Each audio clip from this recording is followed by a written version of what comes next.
Senhoras e senhores, sejam muito bem-vindos a mais um Skin in the Game, o programa da Nord, onde a gente fala sobre convicções de investimento. Hoje a gente trouxe um cara aqui que sabe falar sobre assuntos, talvez do cara que eu conheço, que fala sobre assuntos mais diversos, com propriedade. Richard Rittenband, que é economista, investidor profissional desde 98, especialista em investimentos e métodos quantitativos e fundador da Convex Research, uma research house fundada em 2018. E aí, Richard, tudo bem? E corintiano também, tudo bem? Tudo bem, é um prazer aqui, uma honra participar, agradeço o convite e fico à disposição. Muito bom. O Richard também é nosso vizinho aqui, então essa é uma boa notícia, que agora a gente vai poder trocar mais ideias. Os conteúdos do Richard são muito bons, assim, principalmente para quem é do mercado, ou gosta de coisa mais técnica, eu acho os conteúdos deles incríveis, né? Então tá no Twitter, tá no Instagram, vou botar aqui para vocês seguirem depois. A gente vai falar aqui sobre vários assuntos. Eu queria que você se apresentasse também com um pouco mais de detalhe, né? O que é a Convex Research, né? Acho que a ideia do convexo por si só já é uma ideia muito legal, né? Então, explica pro pessoal o que é a Convex Research, o que você olha, o que você gasta mais tempo hoje do seu dia a dia estudando, né? E um pouco da ideia por trás, né, de montar a Convex. Então, são 26 anos, né, não da Convex, mas de jornada no mercado financeiro, né, investindo já nos mercados globais. Montei essa primeira mesa de operações em 1998, depois de ter tomado umas porradas antes, né? Porque eu comecei bem jovem, né? Comprei minha primeira ação com 13 anos, com o dinheiro do Bar Mitzvah lá, perdi tudo. A empresa lá, Ferro Ligas lá, realmente me deu um ferro, eu perdi tudo e comecei a me dedicar a estudar mais. E em 98 eu montei essa mesa para operar todas as classes de ativos e mercado internacional inspirado nos hedge funds clássicos lá dos anos 80, que aí você tem vários destaques lá, como por exemplo o Quantum Fund, do George Soros, do Victor Niederhofer e Stanley Druckenmiller. Você tem o Tiger, enfim, tinha vários fundos e que eles operavam todas as classes de ativo, misturavam todo tipo de estratégia atrás de oportunidades no mercado, mas eles partiam sempre de um cenário base que eles tinham ali para a economia global, as dinâmicas ali de cada classe de ativos, enfim, e encaixava as suas estratégias. E aí, investindo, e aí a partir de um pouco antes de 2018, eu tinha uma conversa com meu pai, e aí eu falava assim, a gente estava lá conversando lá sobre algumas informações do mercado, e aí eu falei para ele, pô, imagina se todo mundo tivesse acesso a isso que a gente está tendo acesso agora, né? Essa informação e tal, esse conhecimento e tal. Será que faria diferença, né? Meu pai, não sei, às vezes a pessoa não está acostumada a ir contra a manada, né? Contra todo mundo, não é tão simples, não é? Às vezes não tem paciência de estar acumulando determinados ativos por um tempo, igual o que a gente chama de dinheiro esperto, smart money faz e tal. Mas eu falei, não, eu discordo. Acho que todo mundo pode ter acesso a esse tipo de informação e equiparar o que a forma dos grandes hedge funds de pensarem, o tipo de conhecimento de base, ferramentas e coisas que eles têm acesso para um investidor, pessoa física. E aí nasce a Convex. Não é? Primeiro focado no mercado de criptomoedas, Bitcoin, depois já expandindo para ações, commodities, bonds, REITs de imóveis, todas as classes de ativo para formar como esses hedge funds clássicos, eles, não é? Porque a gente até fala, né, para as pessoas se tornarem o seu próprio hedge fund, né? Cada família brasileira se tornar o seu próprio hedge fund. Então, basicamente, essa é a ideia. E exclusivamente investindo totalmente, 100% já no mercado internacional. Acho que esse é um grande diferencial da Convex, né? Então, mesmo as posições que a gente faz em Brasil, quando tem oportunidades, a gente faz através dos mercados internacionais, destaque mercado americano, por exemplo, ou via ADRs, ETFs ou bonds, alguma coisa assim específica de Brasil para capturar, né, esse prêmio que vem do Brasil, mas focado totalmente no mercado internacional. Então, acho que esse é o grande diferencial, que é o meu DNA, que desde lá de 98 é o que eu tenho feito aí desde então. E aí você usa muito essa parte dos métodos quantitativos, né?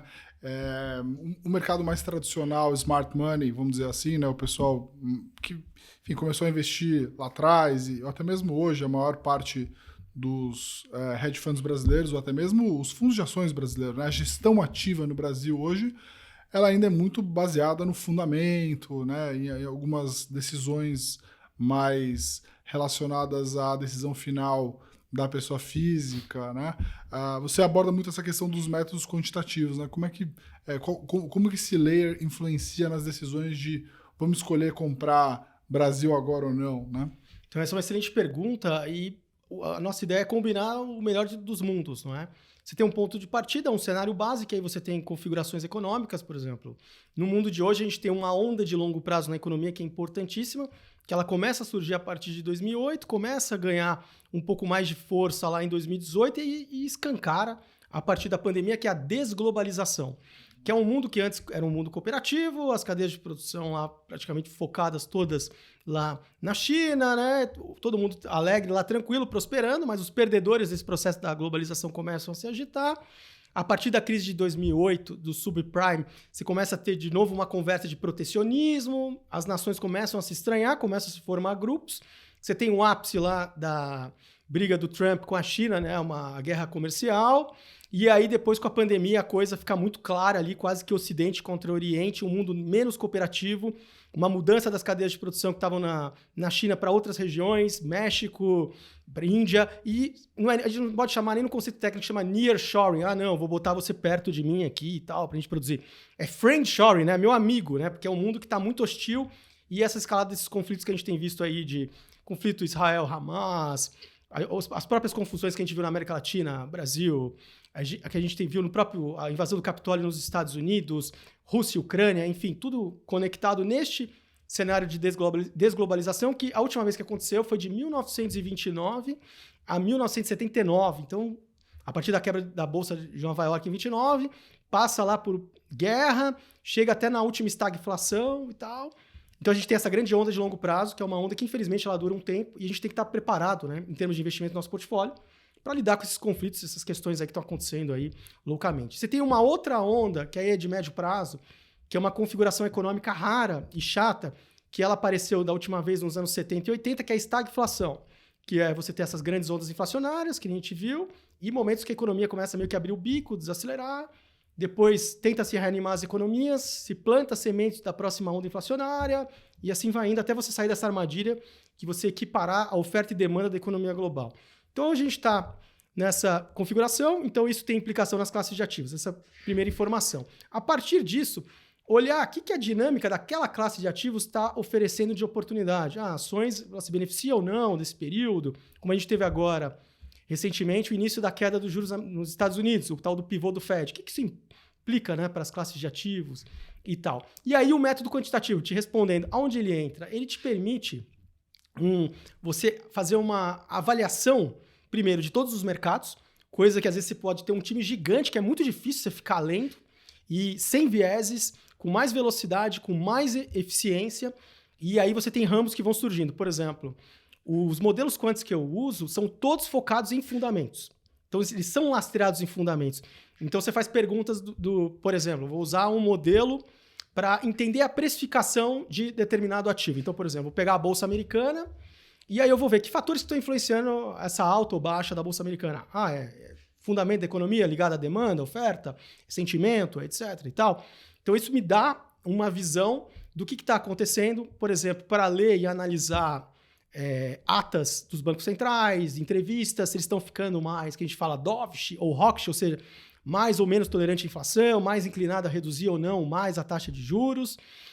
Você tem, por exemplo, no ramo de valuation, dados alternativos agora que estão começando a despontar, que é para você acompanhar as empresas, entre aspas, em tempo real, antes do resultado ser divulgado trimestral. Então, como é que estão as vendas observadas? Está indo? Porque a partir da pandemia, você teve um avanço tremendo desse tipo de inteligência, porque você não tinha muito como computar determinados dados e começou a migrar o que a gente via da economia de alta frequência, de medir a economia em tempo real, agora para as empresas. Então você vê lá transações de cartão que estão sendo feitas, crédito, débito, visitantes naquela loja, foto de satélite, não sei o quê. Você vai juntando um mundo de informações e você confronta com as estimativas do mercado. O mercado, por exemplo, várias empresas aí que, assim, a estimativa do mercado é até que caísse lá a receita, mas as vendas observadas era pior ainda, era uma coisa absurda, assim, nossa. E aí o mercado se diz surpreendido, mas se você olhasse os dados alternativos, você olharia aquilo. Questões de distorções e anomalias de preços que você pode pegar em determinadas classes de ativos, que o próprio Jim Simons, né, o gênio aí para mim é o maior de todos, assim, acho que você tem patamares de rentabilidade, tracking record, você tem o Jim Simons imbatível, e no livro dele ele mostra que não foi fácil. No homem que decifrou o mercado, ele mostra que pelos anos ele apanhou bastante, foi cobrado e tal, até chegar numa modelagem, numa estrutura que permitisse ele ficar se renovando. Depois você tem lá um Quantum Fund, lá com também 25%, 30% ao ano em dólares. Absurdo, o Jim Simons, pô, o cara, com as taxas dele lá, ele conseguiu, antes das taxas, 60%, com as taxas, 40%. Então, é uma coisa surreal, irreal. E você tem lá os tracking records lá mais amigáveis, assim, mais 15%, 20%, que aí você tem Citadel do Griffin agora, o Ray Dalio um pouco menos, mais 10%, 12%, mas por um período muito longo, que é uma consistência, né, absurda. E para você atingir, então, essas camadas de consistência e performance, a tecnologia agora ela permite você acompanhar literalmente o mundo inteiro, que seria muito difícil, você analisar as classes de ativos sem viés e com uma propriedade maior, mas para isso você tocou num ponto importante. O cara, por exemplo, que vai programar um modelo quant, mas ele não sabe muito de fundamento, ele pode patinar ou ver algumas coisas que não tem nada a ver. O cara tem uma noção do mercado, como as coisas funcionam. Jim Simons ainda teve essa, né? Ele era um cara que era totalmente fora do mercado. Você vê como o cara é realmente ponto fora da curva. Mas na nossa abordagem, né? Modelo quant lastreado em fundamento é conhecer o que está acontecendo e buscar justamente essas oportunidades e anomalias. Porque, por exemplo, um exemplo. O mercado está precificando, por exemplo, um banco central e que o Banco Central, o mercado acha que o Banco Central está hawkish, que ele está muito duro. Você roda lá, por exemplo, um modelo de machine learning para ver lá as declarações. Aí você fala, opa, na verdade ele não está ficando hawkish, ele está ficando mais dovish.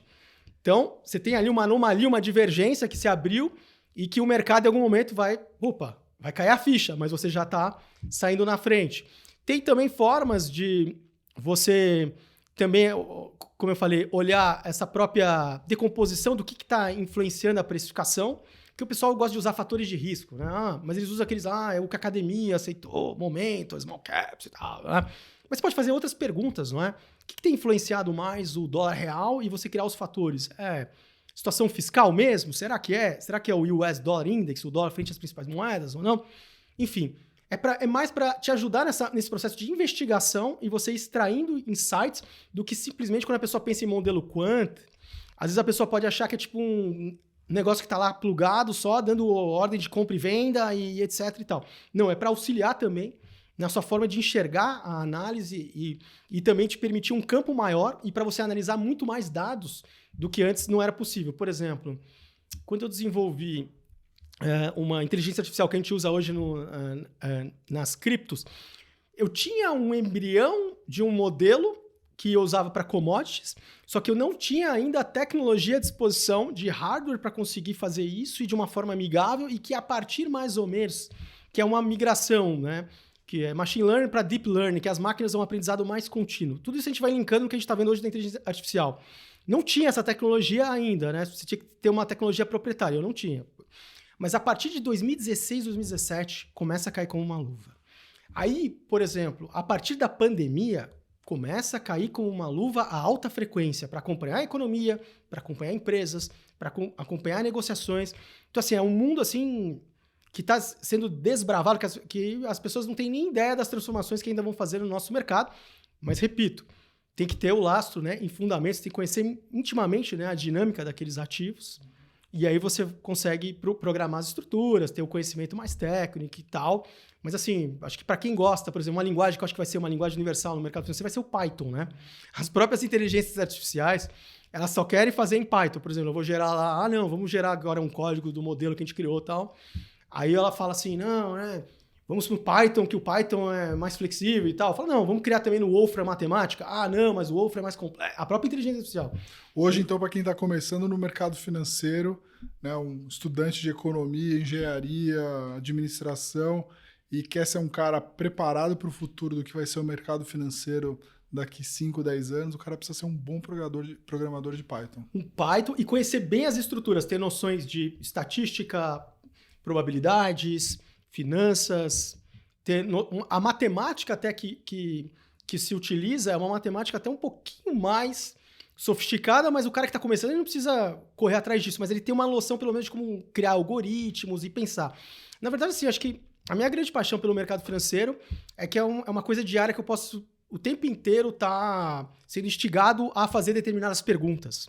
Então, por exemplo, o que está provocando isso ou tal? Por exemplo, teve um movimento recente do carry trade, né?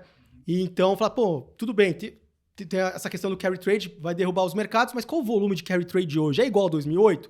Aí você ia lá, fala, pô, não é, né? Nunca mais voltou naquele patamar. Então vai ter uma chacoalhada no mercado, mas ela vai ser mais transitória e tal. Movimentos da curva de juros, né? Como é que ela impacta não a economia real, os títulos, etc. O que impacta mais a parte mais curta, a parte intermediária e longa? Você vai juntando ali e vai formando um ramo de conhecimento assim que, pô, aí você consegue transitar. Eu acho, por exemplo, renda fixa, e por isso que eu sempre elogio a Marília, exige um repertório de conhecimento muito mais avançado, por exemplo, até do que investir em ações. Tem gente que fala que não e tal, mas ela tem que ter um conhecimento técnico, uma profundidade do conhecimento do emissor, que ela vai vasculhar o cara muito mais, por exemplo, que às vezes um analista de ações que está olhando lá, né, só os múltiplos e tal. Então, de renda fixa. Commodities, por exemplo, às vezes a pessoa só associa o agro. Pô, commodities tem várias categorias. Metais industriais, metais preciosos. Dentro da agrícola você tem grãos, você tem softs, você tem as de energia, você tem as exóticas, etc. Então, assim, o mercado financeiro, assim, a minha maior paixão justamente é essa. É esse mundo para ser desbravado e você sempre tem boas perguntas para fazer para a gente conseguir entender o quê? O que interessa o quê? Te ganhar dinheiro, mudar a nossa vida, em primeiro lugar, preservar nosso patrimônio frente à inflação, em termos globais também, e de tempos em tempos pegar as grandes ondas e multiplicá-las. Sim. Você comentou aqui, né, que os modelos quantitativos eles te ajudam a tomar boas decisões, né? Vamos começar olhando para o mercado americano. A gente está falando aí de duas discussões aí que estão perdurando já há bastante tempo. Uma é condução de taxa de juros, né? O Fed começou aí um ciclo de queda de taxa de juros e uma bolsa americana já relativamente alta, né? Olhando para esses dois preços, que são os preços talvez mais importantes quando a gente olha a classe de ativo, né? Porque em tese você está falando da taxa de juros sem risco do mundo e da melhor bolsa e maior bolsa do mundo, né? Quando você olha esses dois ativos hoje, o que te parece, né, em termos de fundamento e o que os modelos quantitativos estão te mostrando? Olha, a gente tem duas questões importantes, né? Falando da Bolsa Americana, se a gente olhar em termos de valuation, a gente vai ver que ela está numa configuração muito cara, fato. Só que ela tem uma grande seletividade, não é? Você tem lá meia dúzia de empresas, não é? As magníficas, e nem elas todas, não é? Chegou a ficar pendurado quase pela NVIDIA. Então, a gente tem uma altíssima seletividade. Quando a maior parte, por exemplo, pega um índice SP500, a maior parte das empresas elas já não estão mais tão bem. Você tem empresas assim emblemáticas e que antes eram queridinhas, já apanhando há algum tempo, obviamente por motivos específicos delas, né? Por exemplo, Disney, né? Nike, coisas desse tipo. Mas, no geral, a Bolsa Americana está num patamar caro, muito caro. Né? Saiu até um dado que a maior parte da alocação das famílias em ações assim está se aproximando do que a gente viu lá em 2000, no topo da bolha da internet, mas é aquela história, não é?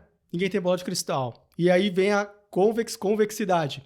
Convexidade justamente é o quê? É você estar procurando uma exposição o tempo inteiro balanceada no seu portfólio, que te permite, se as coisas derem errado, você sofrer menos, não é? Se as coisas derem certo, ok, mas se der muito errado, você sofre menos e ainda tem cartas na manga para se beneficiar, ter liquidez no momento que as pessoas, a maioria não vai ter liquidez ou nem coragem de comprar determinados ativos. Por que eu estou falando isso? Então, manter uma pequena exposição, né, e conforme vai se descolando ainda mais, né, digamos assim, dos fundamentos em termos de valuation, prêmio de risco, você vai ali ajustando, né, sua exposição para menos e tal, assim, pacientemente, mas sempre tem que manter um mínimo, que eu chamo um mínimo de convexidade, mesmo que você não goste daquele cenário, não gosto, sabe? Tá, a gente tem essa primeira configuração. Outra configuração que está aparecendo, que é importante, é que a última vez que eu vi os ingredientes que a gente tem presentes foi justamente em 2000, não relacionado a uma bolha da internet, mas os ingredientes que mostram que a tendência agora dos índices americanos em relação aos outros países, em termos relativos, não é mais dar aquela surra que a gente viu nos últimos anos, desde 2009. De 2009 para cá, você vê que, se você rodasse os modelos, você vê que, a maior posição que você tem que ter é Estados Unidos e acabou, cara. Não inventa moda que você vai apanhar em termos relativos. Só que em 2000 a gente teve uma configuração que depois de uma arrancada muito forte da Bolsa Americana também, depois a Bolsa Americana em termos relativos, o índice, tá? Você pode ter um stock pick que até que supere, mas outras praças começaram a ficar mais interessantes e fizeram toda a diferença. Por exemplo, a gente destaca que, por exemplo, o Brasil, a partir de outubro de 2002, 2003, a gente fala, a Bolsa Brasileira é um patinho feio e tal. Mas a alta que teve na Bolsa Brasileira de 2003 a 2008 foi uma coisa assim espetacular. Assim. O número de multiplicação em vezes por dólares assim, nas principais ações. E você tem vários mercados que estão despontando. Inclusive, né, um mercado que era um patinho feio, né, e agora está começando ainda, mas a gente ainda está numa etapa inicial, que é o mercado, por exemplo, da China e do Sudeste Asiático. Que todo mundo, um patinho feio, etc e tal. Mas teve vários sinais ali de uma mudança. Apanhou durante 3 anos no grande mercado de baixa e você tem essa mudança agora para uma coisa mais favorável. Só que a cada queda volta, como é a primeira etapa ainda dessa alta de médio prazo, tem o tal do Climb Wall of Worry, né? Que é escalar os muros da preocupação. Quer dizer o quê? Primeira etapa de qualquer mercado de alta de um horizonte maior, qualquer correção é o fim do mundo, vai voltar o bear, vai voltar a baixa e tal. E a gente está mais ou menos vivenciando isso na China. A China está em outro jogo, ela está investindo muito pesado agora numa indústria tech e mais relacionada à agenda verde. Ela está fazendo uma migração de real estate pesado, que deu problema, eles estão enfrentando isso agora, para uma indústria clean tech, não é? De tudo relacionado a verde. Então, acho que ela até no Convex Day eu mostrei, de 14 segmentos lá que são estratégicos para essa nova agenda verde que o mundo quer colocar no lugar do ESG, a China domina totalmente 11. E os outros ali... Então, a gente vê, por exemplo, a questão de veículos elétricos, captura de carbono, reciclagem, energia eólica, solar, né? Que até a própria... As placas fotovoltaicas que eles fazem, ninguém consegue competir com os caras têm um custo mínimo e ainda joga abaixo do custo. Então ninguém consegue competir. Então você tem esse grande mercado aí que está emergindo e com uma série de oportunidades, não só para ações, mas também para commodities relacionadas a essas energias em transição que o mundo está. Você tem do outro lado a Índia. E a Índia é uma coisa interessante que o movimento que ela está começando a ter é o que a China teve lá no começo dos anos 2000, que era uma saída de uma economia com uma população muito rural migrando para áreas urbanas. Quando você tem esse processo migratório, você começa a demandar a construção de cidades, os caras começam a se alimentar melhor. A gente não sabe se vai ser exatamente igual à China, mas a população ultrapassou. Tem uma grande vantagem de bônus demográfico na Índia.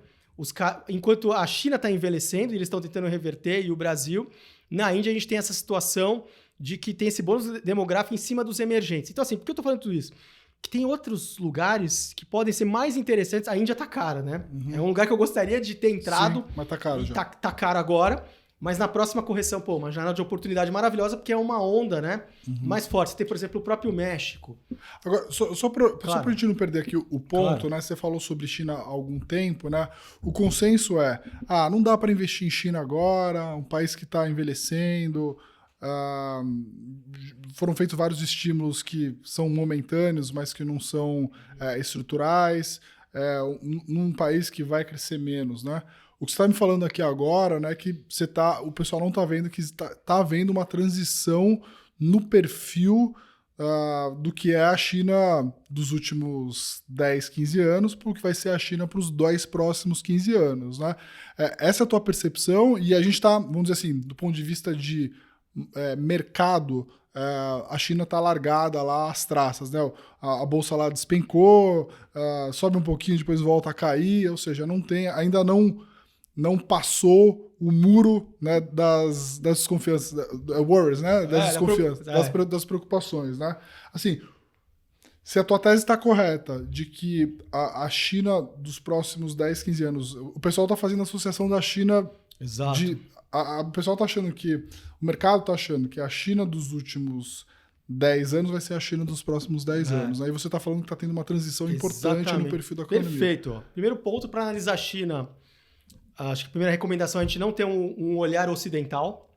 Ali é outro mundo. Ali você tem planos ali de 10, 15, 20, 100 anos à frente, literalmente.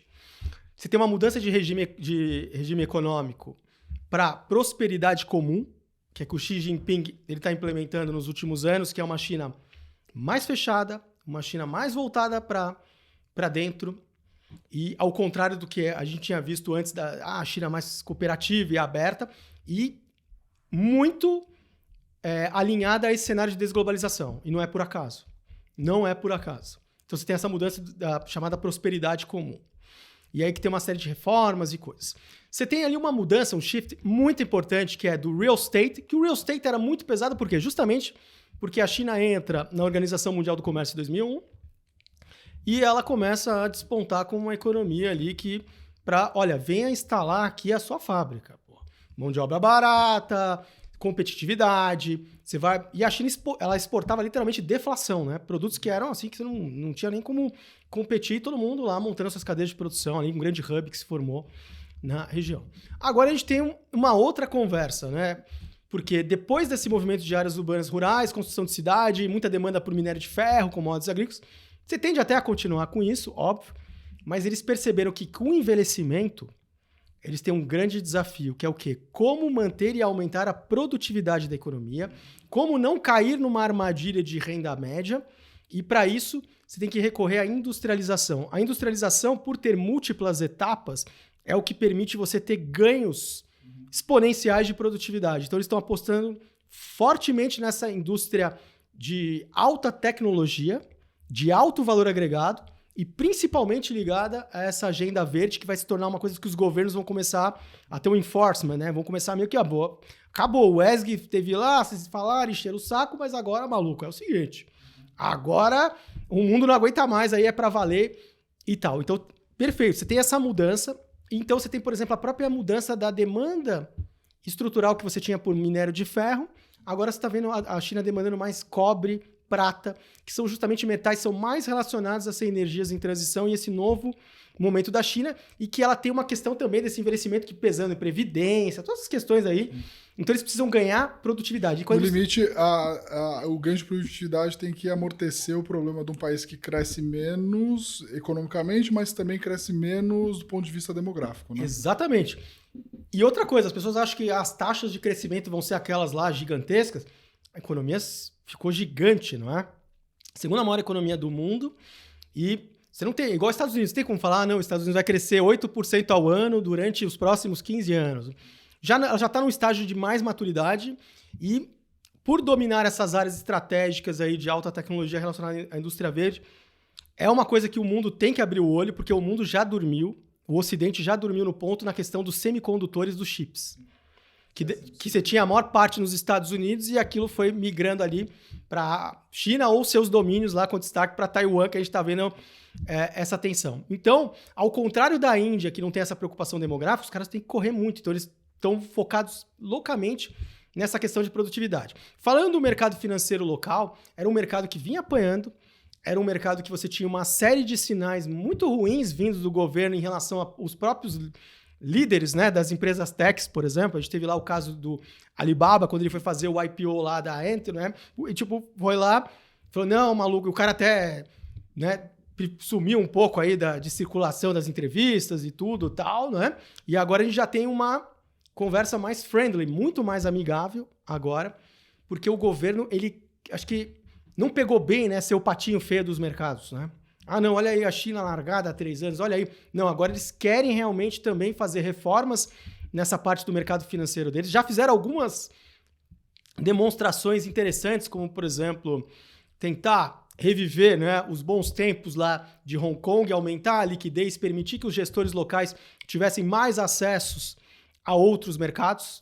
A gente tem que ter uma questão também importante, que o próprio Banco Central chinês, ele tende a contribuir, inclusive, fornecendo liquidez para recompra de ações, para tudo que a gente pode ver relacionado ao mercado financeiro. Então, você tem mudanças na economia, você tem agora uma postura muito mais amigável com o mercado financeiro e os seus participantes, né? E um interesse genuíno de ser uma vitrine, ainda mais no mundo de desglobalização.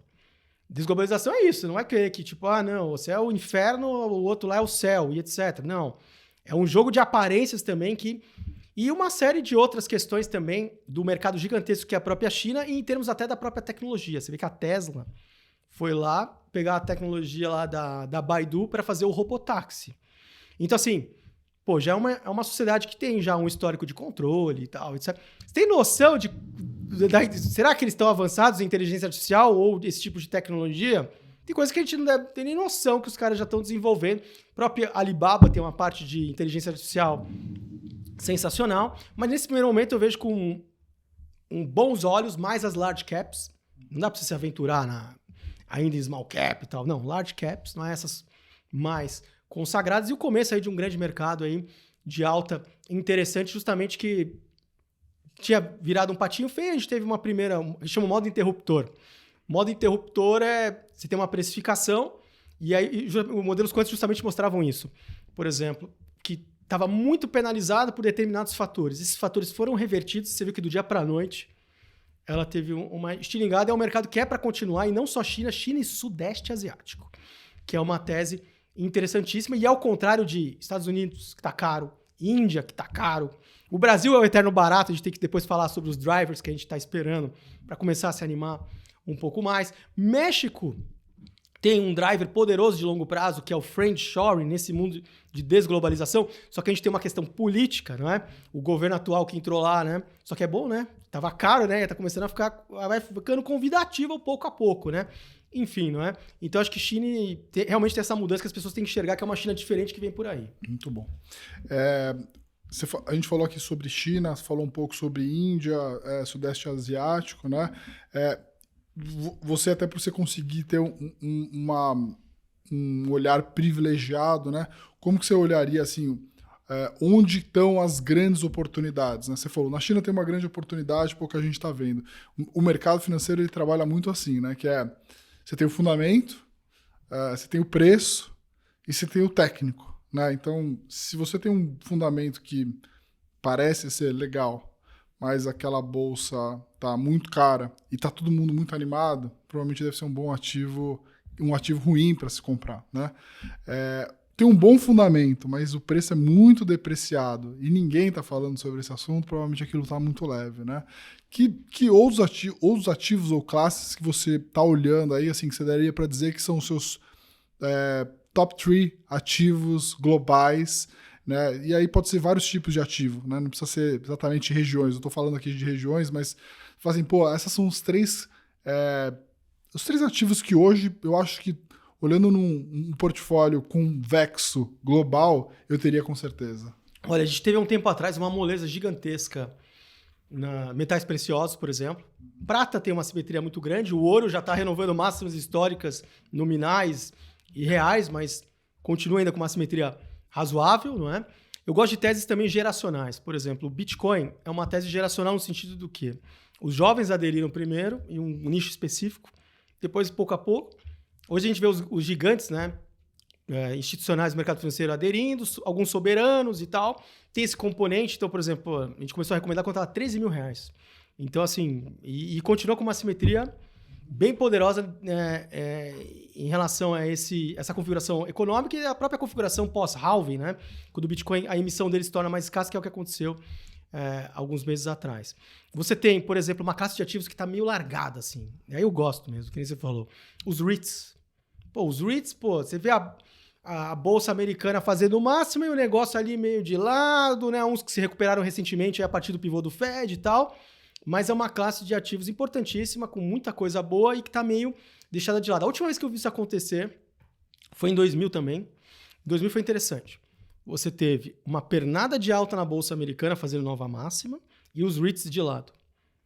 E aí, quando a Bolsa Americana começou a cair, as pessoas falaram, a correlação do REIT é com a Bolsa Americana, vai cair, etc. Não, eles foram na contramão e começaram a subir. Você tem uma outra configuração que é até mais poderosa, que é a própria estagflação, não é? Os imóveis nos Estados Unidos nos anos 70 e 80, quando você teve a primeira onda de inflação, eles sofreram.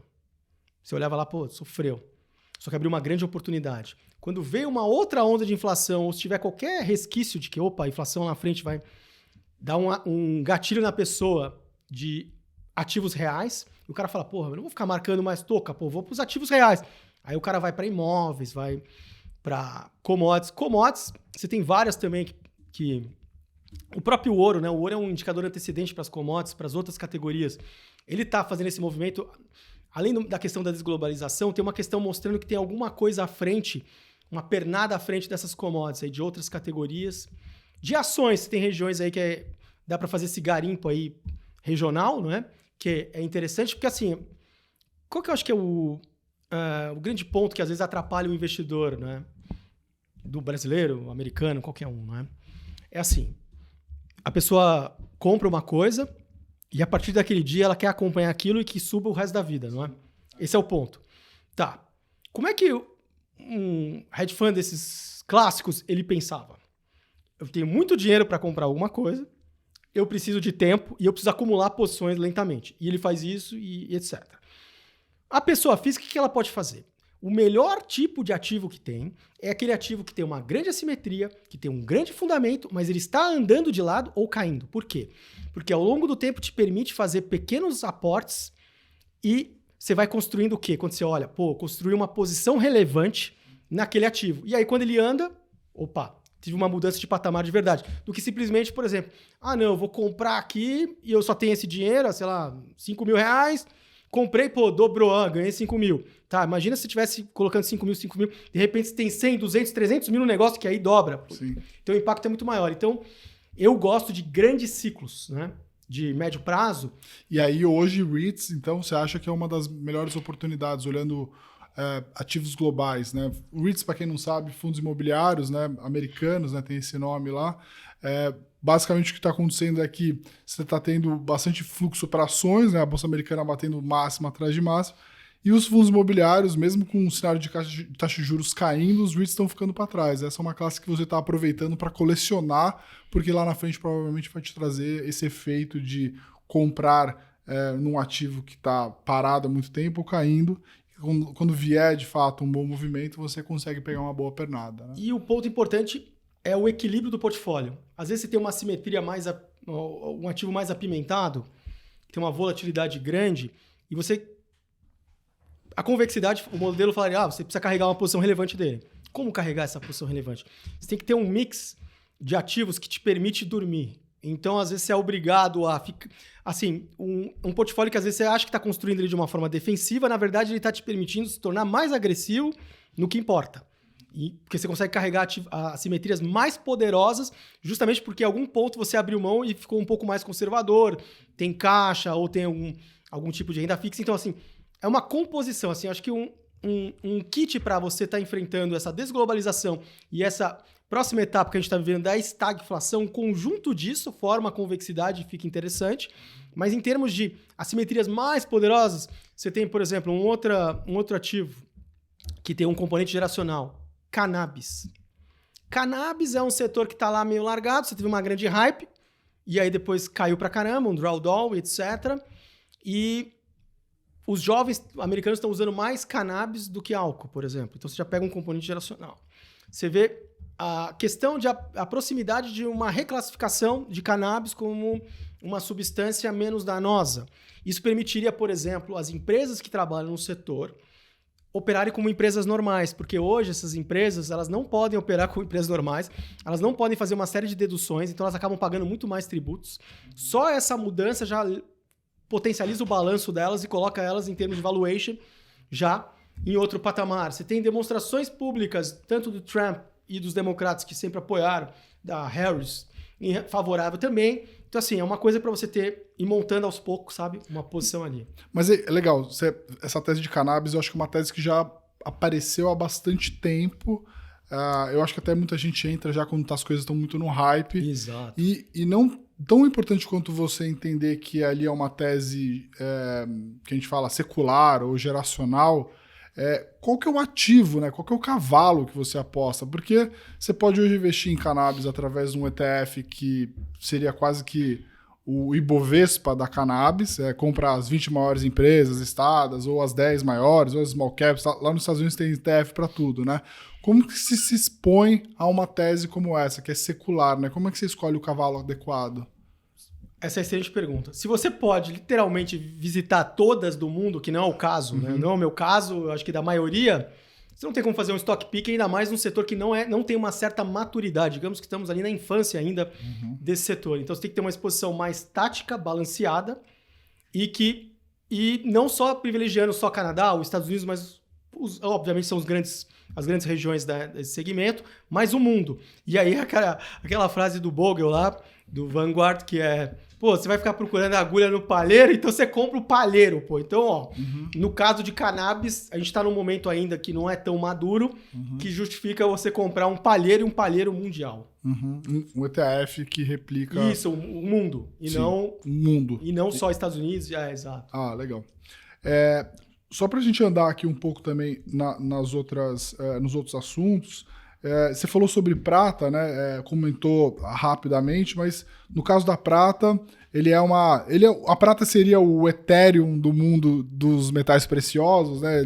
Depois do Bitcoin sendo o ouro, a prata tem uma dinâmica relativamente parecida, ou seja, queria entender um pouco da tese, né? Por que prata, assim, ou pega essa linha de um mundo mais voltado para condutores, semicondutores, enfim, novas tecnologias. A prata tem basicamente dois grandes vetores, dois grandes drivers. Tem o driver do cenário macroeconômico, que ele beneficia metais preciosos, e junto lá com o ouro, a prata, não é? Ela caminha nesse sentido. Não é uma reserva de valor igual o ouro, mas está dentro desse grupo de metais preciosos. E tem um outro drive poderoso, que é o que você tocou, que é justamente relacionado a esse setor aí industrial de transição energética. Assim como o cobre, a prata tem um papel fundamental também. E aí você olha, por exemplo, a oferta de prata no mundo, que não aumenta, a gente chama de oferta inelástica, você não tem como aumentá-la rapidamente, e é muito complicado. Você vê níveis de estoque de prata, chegaram até nas mínimas históricas, até melhorou um pouco, né? E quando você olha essa dinâmica de oferta e demanda para frente, fica muito interessante. E encaixando aí nesses drivers, então, assim commodities, acho que tem que fazer a lição de casa nesse sentido. Às vezes a pessoa fala, não, é subjetivo. Não é subjetivo. É simplesmente você olhar a dinâmica de oferta e demanda, como está a questão da estrutura de futuro, se ela está te dizendo alguma mensagem de escassez ou abundância e excesso, sentimento, como é que está a exposição dos próprios hedge funds. Por exemplo, às vezes os hedge funds exageram na mão, fica muito short, muito vendido em determinada commodity. Você tem um short squeeze, um aperto nos vendidos, long squeeze também, como eles estavam muito, muito comprados, né? Por exemplo, até no cobre, recentemente eles realizaram, porque os estoques de cobre começaram a subir rapidamente ali nas majors, né? Nas principais exchanges de cobre do mundo. Enfim, a prata ela tem vários drivers assim que você não pode pegar, mas tem esses dois grandes drivers e fazer essa lição de casa entendendo essas facetas que estão mostrando tanto para o ouro quanto para ela, não é? E aí você consegue extrair e falar, pô, tem uma simetria boa, tá num ciclo de alta de médio prazo ainda, ou tá com sinais de esgotamento ou não, etc. Tem hype ou não, a pessoa física tá entrando, não tá? Enfim. Você comentou... Não, legal você ter falado dessa tese, porque realmente é algo que não passa aqui muito no nosso skin in the game, né? Às vezes, quando a gente traz um gestor muito especialista em commodities, ele acaba falando disso, mas, assim, foi legal a gente ter falado sobre esse assunto também. Queria tocar aqui num ponto que, bom, o Bitcoin aí dando quase 60% no ano, né? Tem todo um cenário aí de que taxa de juros dos Estados Unidos a gente pode ajudar, né? Um novo ciclo de alta. Qual que é a tua visão, né? Assim, já está com 60% de valorização, tem espaço para andar mais, e você já fala sobre isso há muito tempo, né? Então, a grande pergunta é, Bitcoin já subiu tudo que tinha a subir, está hoje perto dos $67 mil, né? Qual que é a tua visão? O que você acha que pode acontecer aí nos próximos meses ou anos? A gente ainda tem muitos capítulos pela frente. Você tem uma configuração macroeconômica que é muito favorável a metais preciosos e reservas de valor. E o Bitcoin despontou como uma alternativa de reserva de valor. Você vê que a própria BlackRock começou a falar sobre isso. Tem vários estudos nesse sentido que o pessoal fala, não, mas o Bitcoin é muito volátil. Aí você vê a volatilidade do Bitcoin caindo, né, ao longo do tempo. E o ouro, por exemplo, em 2008, teve uma explosão de volatilidade. O ouro, por exemplo, em 2008, teve um drawdown lá que chegou a mais de 30%, porque os caras tomaram uma chamada de margem e foram obrigados a vender até reservas de valor. Então, acontece, né? A reserva de valor, ela sofre em alguns momentos chamada de margem nesse mercado financeiro atual que a gente tem, mas dissipa, né? E já converge, até porque elas são as mais líquidas, né? É o próprio princípio, né? De você estar alocado isso e para você proteger também, por exemplo, dessa onda de longo prazo de desglobalização, de riscos geopolíticos, incerteza, etc. E você tem características do próprio ecossistema do Bitcoin que são muito, muito favoráveis. Que a gente agora está numa combinação que é o tal, passou o halving. Halving é quando o Bitcoin se torna mais escasso, ou seja, a emissão de Bitcoins vai se reduzindo. E, ao mesmo tempo, uma tendência de aumento da demanda contínuo. Se você olha lá matematicamente, por exemplo, a curva de adesão que o Bitcoin tem, e lá em redes complexas a gente consegue ver isso, você vê lá que ele está mais ou menos como se fosse a internet de 1999, se aproximando ali. Não chegamos nem a 2000, longe disso. E tem uma velocidade contínua muito forte de adesão. Você tem a entrada de grandes institucionais que geram mais demanda genuína com esses ETFs lastreados no próprio Bitcoin. Caso aí o destaque, o IBIT aí da BlackRock. E você tem um outro fenômeno que é mais interessante ainda, que é chamado de Bitcoins ilíquidos. Ah, eu vi. Você postou isso outro dia. Eu achei bem legal essa. Porque a galera faz a própria alta custódia e tá tirando os Bitcoins vai lá, põe dinheiro fiat, né? O fiat money, né? Põe dólar, real, etc. Troca por Bitcoin e manda o Bitcoin para a própria wallet, né? Para sua própria carteira. E as exchanges estão ficando sem Bitcoins e as próprias mesas de OTCs, não é? Mercado de balcão, over the counter, também estão ficando com uma certa... Então você tem um cenário que você tem uma força de demanda e que tende a ser reforçada também por conta de aumento de preço, porque a gente sabe que isso atrai as pessoas e gera hype, mas você já tem uma força contínua de demanda. E, ao mesmo tempo, a emissão de Bitcoin se tornando cada vez mais escasso. Então, você tem ali uma combinação poderosa de uma tempestade perfeita, de um choque de oferta, e que acontece no momento que a gente viu nos últimos halves. Porque acontece o halving, o maluco acha que vai ficar rico, que vai subir do dia para a noite, não acontece nada, o Bitcoin fica de lado. E aí vai torturando. Acho que pior que o mercado de baixa é o mercado de lado, que o cara fica lá sofrendo. E aí depois, de repente, a gente está se aproximando de uma época sazonal também, que é muito favorável, que é a proximidade da eleição americana para o fim do ano. Então, assim, o Bitcoin ainda tem muito espaço aí para caminhar. Pergunta de $1 trilhão, afinal, o market cap do Bitcoin é por volta disso, não 1,3 trilhão, né? 1,3 trilhão. Pergunta de $1 trilhão, né? Existe algum modelo matemático que você consegue de alguma forma, ou quantitativo, uma forma de você prever o quanto que deveria valer o Bitcoin? Existe algum modelo que possa explicar por que o Bitcoin pode sair dos 67 para $100 mil, $200 mil? Essa pergunta é excelente. Acho que qualquer modelo que for determinístico, que te fala, o target exato ali, já é uma coisa pra você ficar um pouco mais, tem uma coisa de errado aí, porque o cara veio do futuro, uma bola de cristal. Sim. Agora, você enxergar momentos que são favoráveis ou ciclos que estão em andamento e que os vetores, os drivers, são favoráveis e continuam apontando favoravelmente, é uma outra coisa. Então, assim, eu nunca trabalhei com target price, tipo preços, mas se está um momento favorável de vetores ou não. Mas respondendo a sua pergunta, tem várias estimativas interessantes. Por exemplo, se o Bitcoin ele alcançasse o que hoje é o ouro, que é mais ou menos 18 trilhões de dólares, não é? Uhum.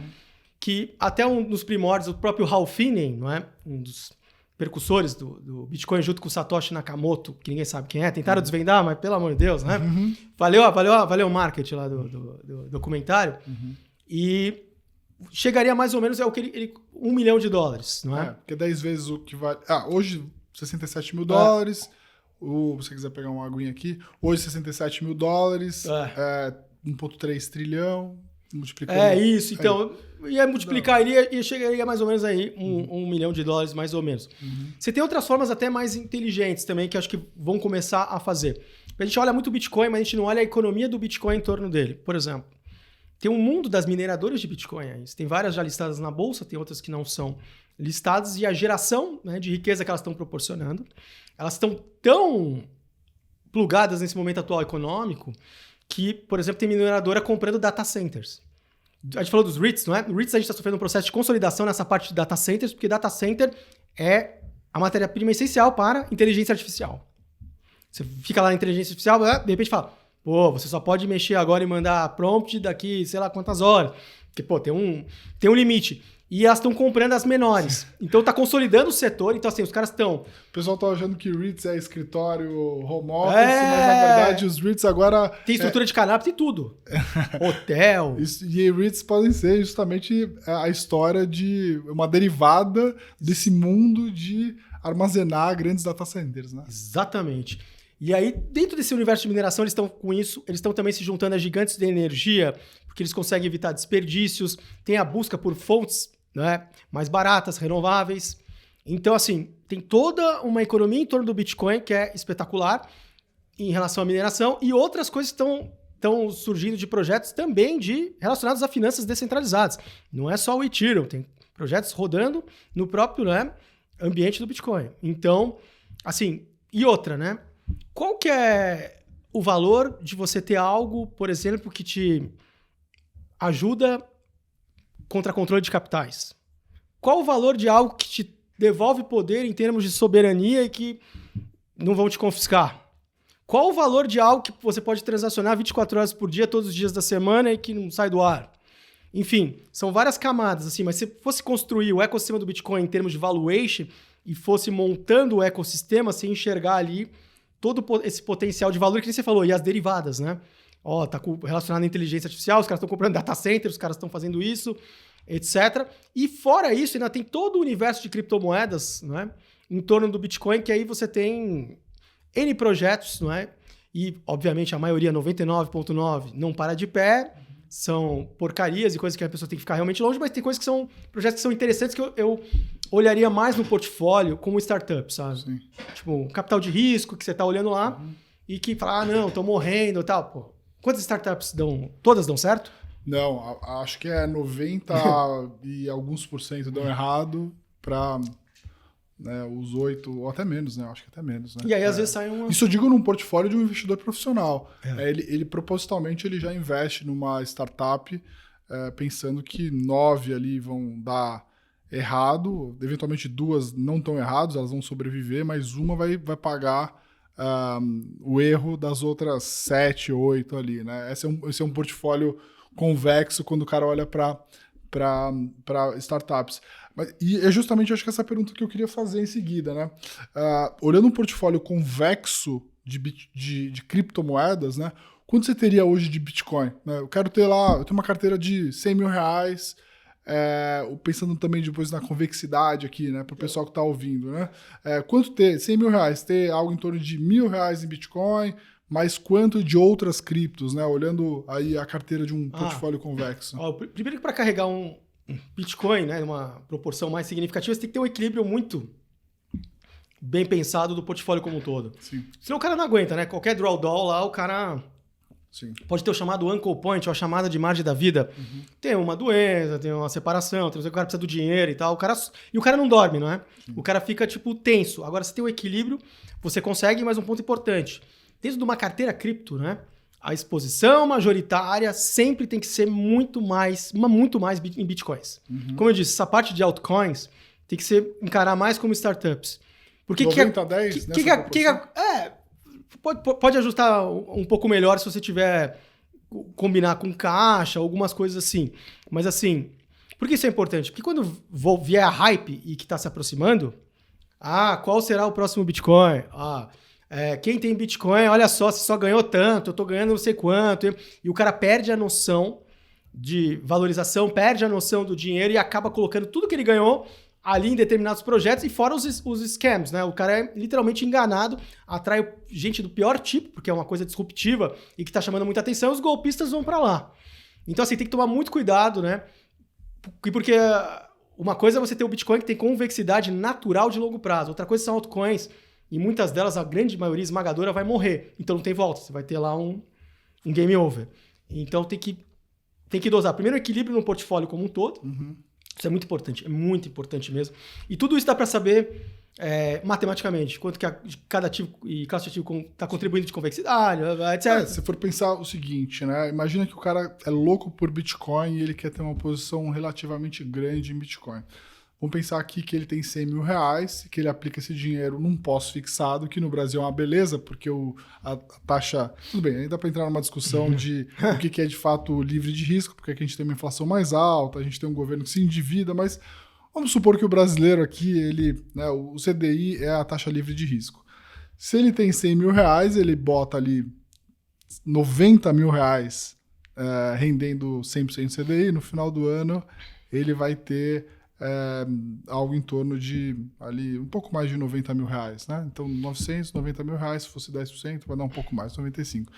Se ele tiver os outros 10% em Bitcoin, né, mesmo que caia 50% no ano, que já aconteceu isso várias vezes, né? O quanto isso vai impactar o portfólio dele, né?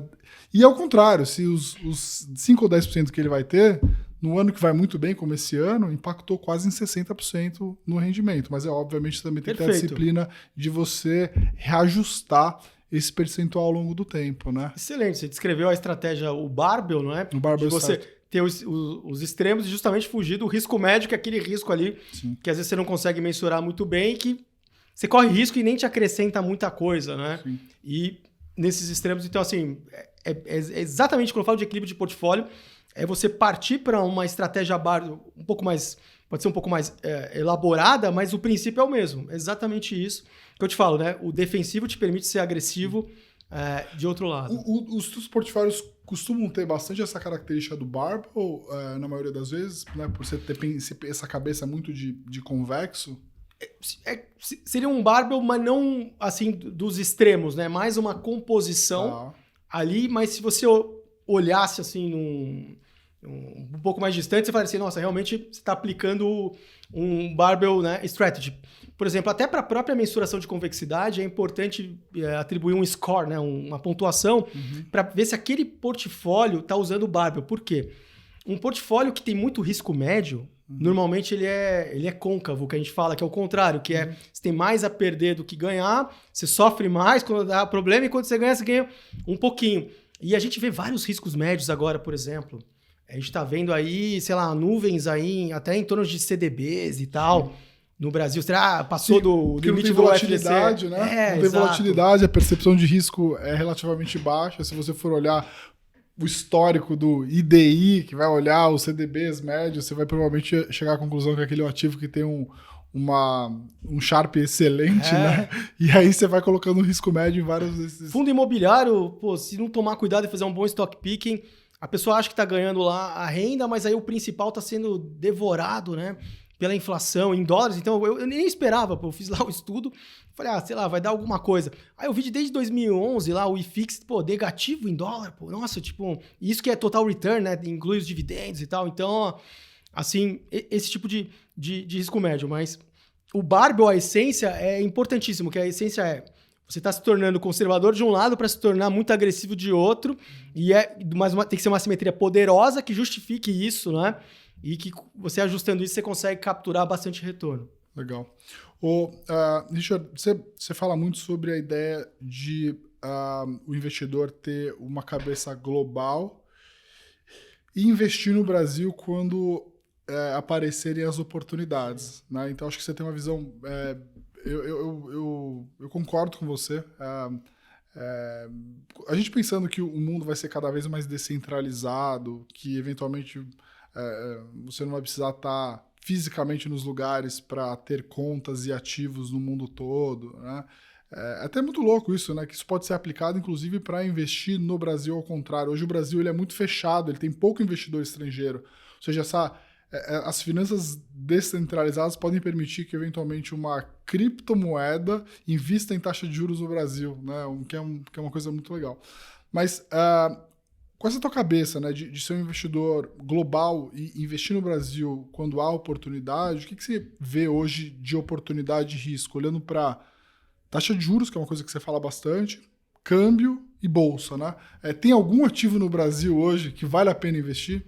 Acho que o primeiro ponto é a gente tirar qualquer viés ideológico, que isso atrapalha as análises. Você não consegue analisar a China, analisar o Brasil, né? Tem que pensar, tipo, sei lá, sou um hedge fund, pô, eu tô desbravando o mundo, eu tenho que encontrar oportunidades. Então, vamos analisar esse país, por exemplo, o Brasil. A gente sabe, por exemplo, nosso mercado acionário, em termos de valuation, é barato, isso é um fato, né? Você pode discutir, se tirar as commodities e tal, mas é um mercado comparado ainda com os outros pares mundiais, é um mercado barato. Só que a gente tem uma configuração econômica que vem atrapalhando a gente há algum tempo, né? Que a gente tem a capacidade de crescimento do Brasil de crescer de uma forma sustentável está estagnada lá desde 2010, que é o tal do PIB potencial. Hoje a gente tem uma economia que a gente fala, pô, tô vendo que a economia cresceu bastante, o desemprego está na mínima, como é que vocês podem estar pessimistas? Por que está acontecendo? Por que está subindo a taxa de juros? O mercado, tal? Justamente porque a economia no curto prazo está acima do potencial, em território de distorções, gerando pressões inflacionárias. Ou seja, o país tem um limite para produzir determinados produtos e serviços, que é restrita a mão de obra disponível, o tempo, o conhecimento, know-how e etc.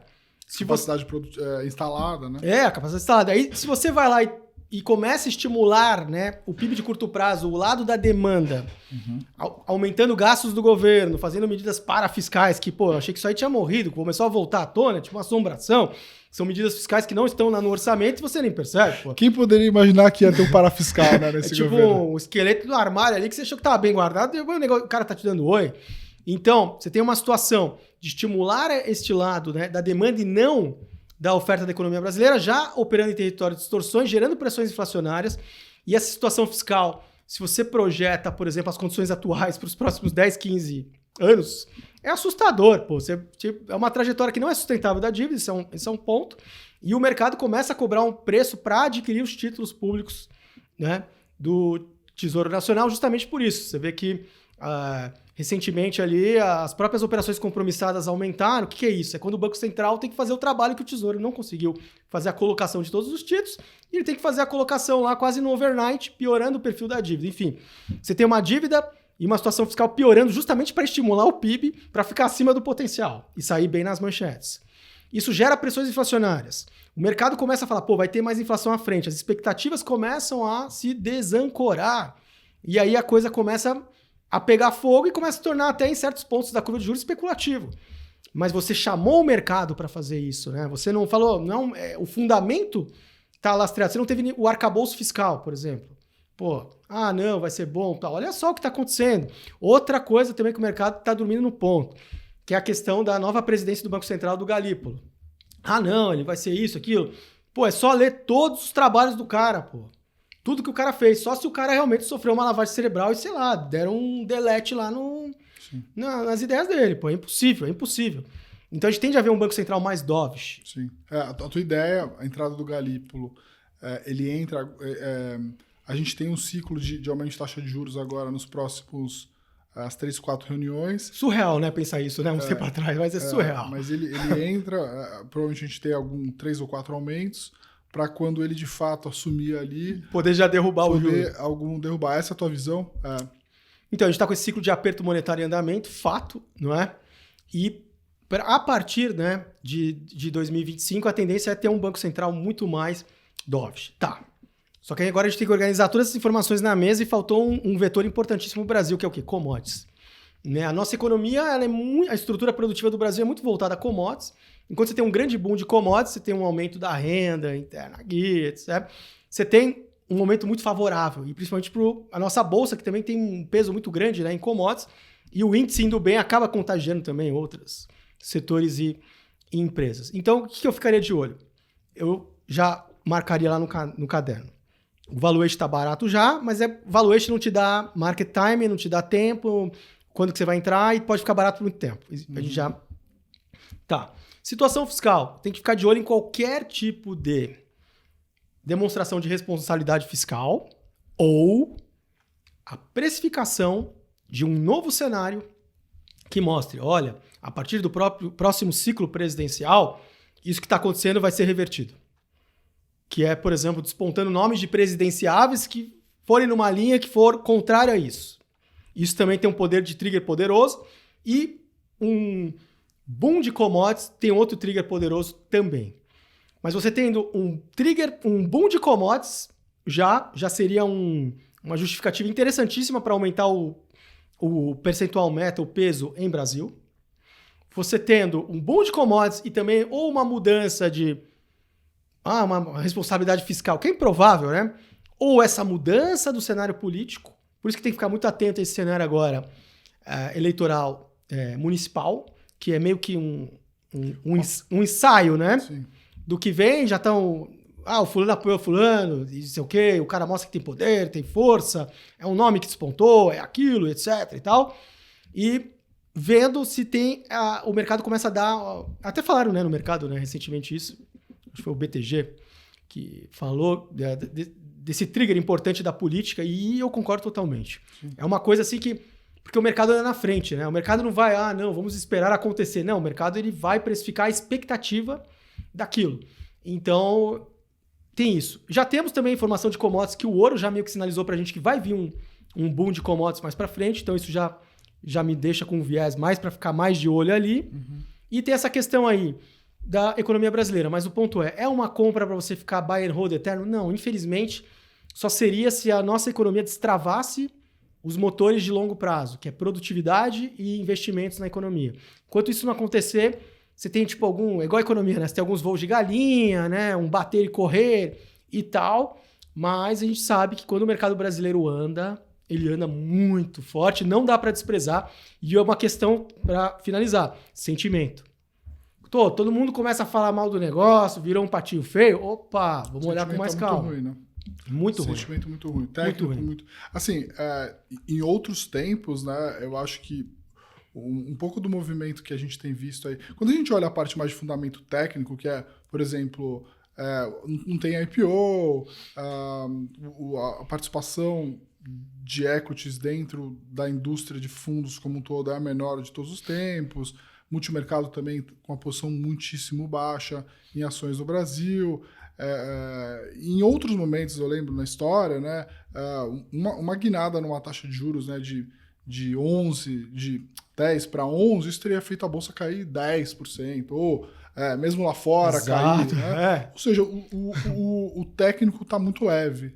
Ou seja, se tem vários motivos que poderiam trigar, né, uma correção muito forte para cima para a bolsa. Mas, de fato, é uma coisa que eu acho que vai ser muito mais ali no tático. Como eu não tenho bola de cristal, por convexidade, eu tenho um pequeno percentual, eu tenho um pé ali já. Sim. Um pezinho, que a gente não sabe, né? Que nem você falou, esses triggers acontecem do dia pra noite.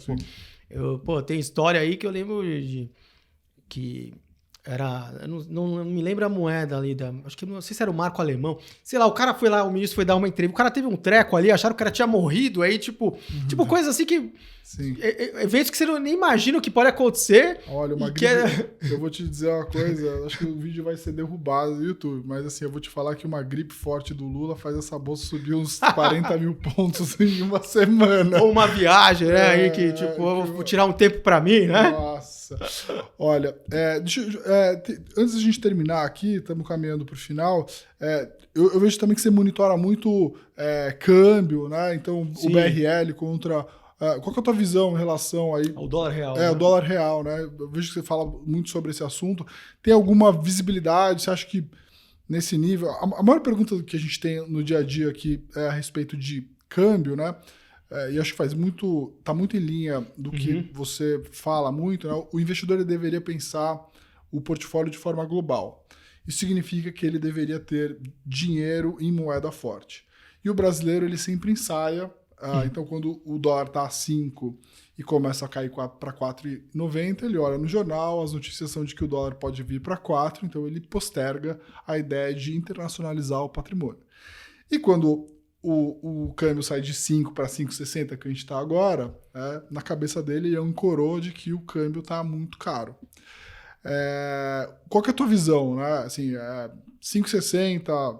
hoje, né, faz sentido mandar algum dinheiro para fora, ou você estaria mais conservador achando que com esse diferencial de juros que a gente tem hoje no Brasil, o técnico, o fundamento, faz sentido esperar um pouquinho mais? Perfeito. Acho que o primeiro ponto é que a gente criou quase que uma programação, né, na cabeça dos investidores brasileiros, que eles têm a mania de comparar a variação cambial com investimentos aqui internos. Sem pensar que, você não vai botar o dólar embaixo do colchão, cara. Você vai estar aplicado em outros ativos, você vai estar performando em equity, em ações, você vai estar performando em commodities, REITs, vai estar construindo sua renda em dólar, etc. E o cara não. O cara que sempre quer, mas o CDI e tal. Maluco, o CDI lá, hoje eu fiz a conta lá, desde 2018, quando a gente começou, em dólares está menos 1, pô. Falei, porra. Nos últimos 10 anos, acho que está mais 5% só em dólares, acumulado. Nos últimos 15 anos, está tipo, porra. Então, assim, o cara tem uma ilusão, né? E ele gosta de ficar... eu devia ter comprado a tal isso. Então, primeiro o cara sair do market time, entender que ele tem que ser disciplinado e aproveitar janelas de oportunidade, não querer brigar por centavos. Ali, tipo, que tá 5, mas eu compro a 4,90. E vai para 4,50 porque o careca lá do Twitter falou que ia para não sei quanto. Ou o fulano falou que ia não sei o que lá. Então, primeiro, entender que você não tem que comparar com variação cambial. Outra, você não está especulando no câmbio. Você está montando um portfólio global e que, ao longo dos anos, não fará a mínima diferença, pelo menos você vai falar, graças a Deus que eu estava mandando a grana lá e estava pegando essas grandes ondas de ativos no mundo inteiro, né? E mesmo se quiser investir, como eu falei, investir em Brasil, tem forma de você investir através dos mercados globais. Falando do dólar real hoje, mesmo nesse atual patamar, você tem uma série de vetores que mostram que você tem uma continuidade de tendência ainda de desvalorização do real. Primeiro, você tem uma de longo prazo, que é a mais óbvia. Taxa de câmbio é uma taxa que você compara uma moeda de um país em relação ao outro. O principal vetor lá de longo prazo é o comportamento da economia ali no longo prazo. Ah, não, o Brasil vai crescer e superar os Estados Unidos nos próximos 5, 10 anos. Pô, você achar isso é uma coisa, pô. Mas isso aí não é da realidade. Trazendo para prazos menores, que nem você falou, diferencial de juros. Quando a gente olha o diferencial de juros, ele tá por conta desse ciclo de aperto monetário lá nos Estados Unidos e, historicamente, a gente pega lá o diferencial de... Pode ser o mais chechelento, o mais simples. Pegar a taxa básica de juros americana e brasileira. Depois tem outras formas até aprimoradas, mas enfim, mais simples. Não tá alto, o diferencial de juros tá lá embaixo. Não tá alto não. Se a gente jogar lá, pá, no terminal, pá, a gente vê essa questão. A gente vê os estrangeiros muito comprados em dólar no mercado interno, aqui na B3, no dólar futuro, e os fundos locais vendidos no dólar futuro, aí mais ou menos 6 bilhões já há algum tempo. Quando a gente olha lá na Bolsa de Chicago, chegaram a estar muito apostados contra o real, agora eles meio que ficaram net, então você tem essas posições também desses grandes hedge funds. Mas em termos de fundamentos, contas externas. Com os termos de troca brasileiros se deteriorando, ou seja, o preço dos produtos que a gente exporta caindo em relação ao que a gente compra, você teve um impacto na balança comercial que começou a desacelerar e começou a pegar um pouco as chamadas transações correntes, não é? Que é a balança comercial, serviço, renda e etc. Para piorar, no mundo de desglobalização, o investimento direto nos países, o investimento direto estrangeiro, que é o termo antigo, eu sou velho, né? Então, os caras mudaram o termo, investimento direto no país, tende a não aumentar. Tende a ficar estagnado e piorar, porque é cada um olhando seus amigos ali. Você não fica, o dinheiro vai fluir livremente. Resumindo, as contas externas brasileiras vêm se deteriorando um pouco. Isso é uma questão interna. Os termos de troca batem muito nessa taxa de câmbio ainda. Então a gente tem que monitorar essa questão. O diferencial de juros não está tão adequado. Você tem uma questão do dólar frente às principais moedas. O US Dollar Index, que tem uma teoria chamada sorriso do dólar. O que o sorriso do dólar diz? Ele diz que o dólar, em situações extremas, tende a se valorizar frente às principais moedas. Que situações extremas? Em caso de recessão global ou desconfiança, incerteza e blá, blá, blá, flight to quality para lá. E quando a economia americana também expande em termos relativos superior às outras economias. No meio do caminho ali é o tiroteio. Pô. Ali é a briga de foice no escuro. Pô, mas se eu sei os extremos que tá ali, eu consigo ter. E a gente tem agora uma tendência... E a alta frequência vem mostrando isso, antecedentes, o próprio mercado de trabalho americano, de ter surpresas mais negativas do que positivas do lado da economia. E isso acionando ali o sorriso do dólar. Desglobalização, tensões geopolíticas, sorriso do dólar. Então, assim, uma tendência ainda, né, de valorização do dólar frente às principais moedas. Isso bate também nos países emergentes, não é? Então, quando a gente faz uma série de checklists, né, de drivers potenciais, e aí tem um driver que começa a partir de 2010, que é a situação fiscal. Que aí você começa a entrar num território perigoso, que é esse território de que você ficar brincando mesmo, por exemplo, a dívida líquida brasileira está 62% em relação ao PIB, está quase na máxima de 2002. Pô, já tá ruim, se piorar mais a gente vai para quanto? Aí você começa a entrar numa situação que aí o Banco Central, ele foi o que aconteceu com o Banco Central, ele perdeu o poder, a eficácia da taxa de juros, por conta do fiscal. Sim. E aí, beleza, aí ele vai lá e aumenta, aí começa a ter expectativa inflacionária desancorando, sobe a inflação, o cara aumenta o juro. Aumenta o serviço da dívida, né? Os juros pagos, piora o endividamento, piora a percepção de risco, bate no dólar, sobe o dólar, pressiona a inflação, você vai aumentar mais a taxa de juros, você entra num círculo vicioso, uma armadilha terrível, que é a saída ao fiscal. Ah, não, vamos quebrar aqui o fiscal, que o pessoal nem gosta de falar, que o pessoal fica tirando sarro no mercado financeiro, mas os caras têm que estudar, pô. Que é a tal da dominância fiscal, que você olha em várias óticas técnicas, acadêmicas e etc., é uma situação que a situação fiscal começa a incomodar a política monetária. E claramente o presidente do Banco Central atual, Roberto Campos, o cara fala 1000 vezes, as atas, os negócios, já falou quantas vezes em relação a isso. Então você tem essa percepção e tem um outro componente também, risco político. Você tem métricas para mensurar o risco político e ele vem batendo máxima atrás de máxima. E que Como também você mede isso hoje? Chama GeoQuant. Ó, legal. Vou procurar aqui. Procura lá no... Tem no Bloomberg lá, pô. GeoQuant. Aí você vai lá, o Brasil, Risk Score. No Bloomberg tem. E Mas aí... isso já tem também aberto ou só no Bloomberg tem isso? Acho que é só lá no Geocant e só no Bloomberg. Legal. E aí você vê o risco político batendo máximas, isso respinga em ativos brasileiros. Então você tem toda uma situação interna e externa que te mostra, olha, esse movimento que a gente tem visto, por exemplo, quantas pessoas falam, não, agora que o dólar cai, e aí ele absorve rápido, né?